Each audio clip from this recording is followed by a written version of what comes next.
Now, there is another cost factor, isn't there? The Bernabeu, the great stadium, needs to be refurbished.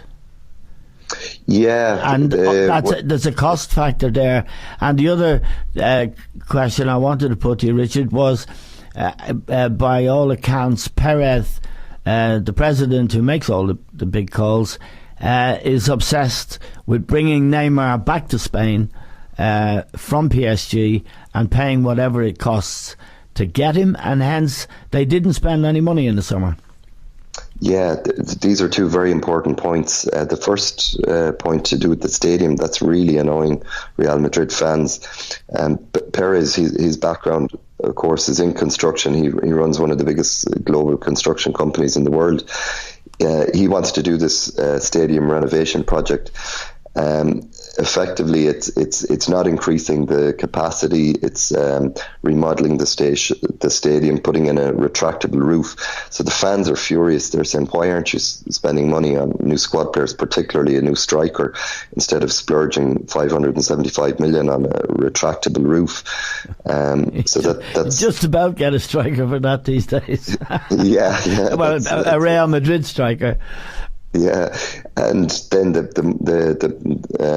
more dramatic element is the situation with Neymar, Operation Neymar. It's been called in the press for the last 12 or 18 months, or since he's left Barcelona.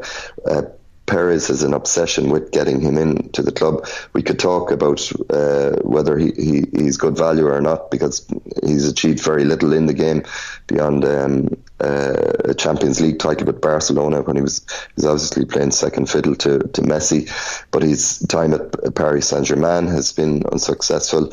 He bombed in the World Cup as well during the summer. There's been a lot of press reports and investigations into his social life. So he's a guy who lacks focus. But Perez is obsessed with bringing him into the club. This is also unsettling the squad players at Real Madrid. This summer they looked at the situation. They said, you're after letting Cristiano Ronaldo go because Florentino Perez wouldn't give him the contract renewal he was looking for.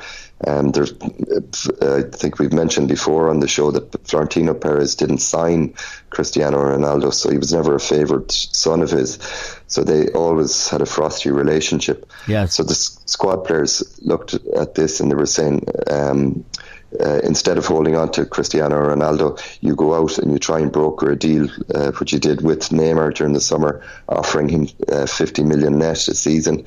Neymar, who's obviously good buddies with Casemiro and Marcelo on the Brazil squad, he tells them this, but he decided to stay at Paris Saint-Germain. So the Real Madrid players are upset by this. And then they see that Perez is buying in these other players like Odriozola, like Thibaut Courtois, who are threatening their own positions in the squad. And this is the thanks they get from the president after delivering him 4 European titles. Now, one of the names I saw mentioned on the